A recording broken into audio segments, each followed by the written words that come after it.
Hardcore shooters are something I hold close to my heart. Outside from reducing your health to a realistic amount, giving you a sense of paranoia, which forces you to play more slow, tactical, and work as a team instead of a lone wolf, if executed well, these games can make you feel like you're a small part of something bigger, especially if historical events get introduced. Arcade shooters simply can't deliver you that experience, and that isn't the developer or publisher's fault, although they can make it worse. This creates a very immersive experience that allows you to take the game seriously, roleplay, or just fuck around and have fun with it. And no game does it better than Rising Storm 2.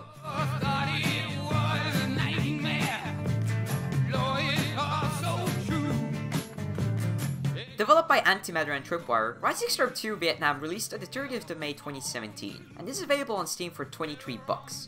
I've talked before how much I love games set in the Vietnam War. This is mainly due to the atmosphere, with the tropical landscapes, iconic music, and stereotypical memeing from the anti-communist side. Damn it. Stupid Charlie. With it also including some of my favorite weaponry. Outside from the weapons having great sound design and a decent amount of weight, the gunplay in general is pretty goddamn amazing. The M16 in this game has to be one of the best feeling firearms in any shooter I played. Something you'll notice right away is that you can move weapons around your screen, and with the bullets coming out of the barrel, hip-firing effectively actually requires a lot of skill. Weapons themselves are projectile, and just like in real life, at ranges you have to aim lower and lower to land your shots. All the controls you know and love are also here. Movement-wise, proning, leaning, and even crouch running is an option. But you can fold some weapon stocks, attach your bayonet to them, hold your breath, switch fire modes, zoom in while hip-firing, even adjusting your sights to compensate for bullet drop is possible. Then there's the stuff that the game does for you, such as ADSing behind cover will let you peek over safer and faster, but you can also hold your weapon steady. Maps are arguably one of the most important things to capture and do well in a game like this, and for the most part that's exactly the case. They work hand in hand with the game modes they're built for, without any of them feeling like they don't belong, while also capturing the landscapes pretty well. As you can expect, there's plenty of places to hide, so every bush and tree could have a Charlie inside.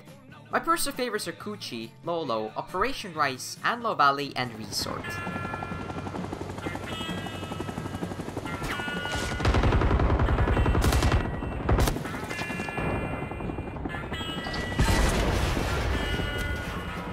Just like in real life, there are multiple factions in the game, but outside from slightly different clothing, voice lines, weaponry, and commander support, they don't change much.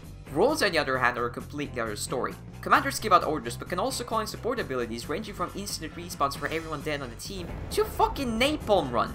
At the same time, radio men provide a way for commanders to literally call in their abilities, and squad leaders place artillery mugs for the commander, while also providing extra spawn points for their teammates, which differ depending on whether you're playing on the northern or southern side. Pilots are the ones transporting units or engaging in combat from above. Most roles have a duty to serve outside from doing the main objective, and quite honestly, I enjoy playing most as a simple infantryman. Something I really liked about Apex was how the characters consistently spoke. Sí, por favor. It made the game in general feel more alive, and I'm glad it's very much apparent in here as well. Scratch another Charlie. Whether it be while patching yourself up, reloading, getting a kill, or even just running out of breath, the constant talking heavily increases the immersion, at times even disturbing amounts when you catch dying soldiers coughing up blood and crying out for their mama.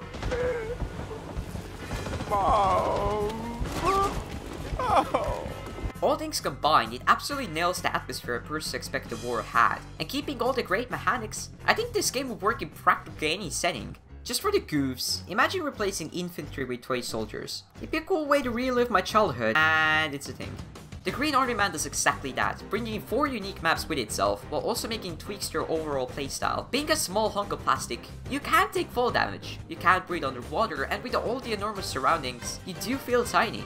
Everything works well with the game mechanics as well. I honestly wouldn't want it any other way. It's a fun twist that one of, if not the best toy soldier game out there. But while you can play GAM for free if you own the full game, you're limited to using the Rifleman only, with all the extra weapons and roles being behind a paywall. I personally don't mind it, especially when considering that they can even fly helis. But for a DLC priced at almost $20, all you get are some extra weapons, so it's not hard to see why the feedback was mixed.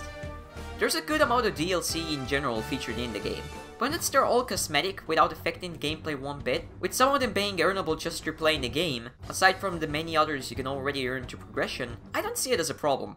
The graphics are fine, I guess, especially considering the game is using Unreal Engine 3, but they don't excuse poor optimization. I wouldn't expect running this game smoothly on anything below a mid or a high-end rig. Something that's also very sad to see this soon into the game's lifespan is the end of it. While the devs have done a good job adding a lot of content to the game throughout the last 2 years, active development for the game has been cut, and Antimatter shifted to development to 83 instead, another upcoming hardcore first-person shooter similar to Sandstorm, but set in the Cold War. It is important to note that this doesn't affect GAM, and it is developed by a whole separate team. But even with these setbacks, in terms of features alone, it is a bloody masterpiece to settlement over the public's eyes. I can guarantee you will not get a similar experience to what this game offers anywhere else, and I simply have no option but to recommend it. Rising Storm 2 Vietnam is the best hardcore first-person shooter out on the market.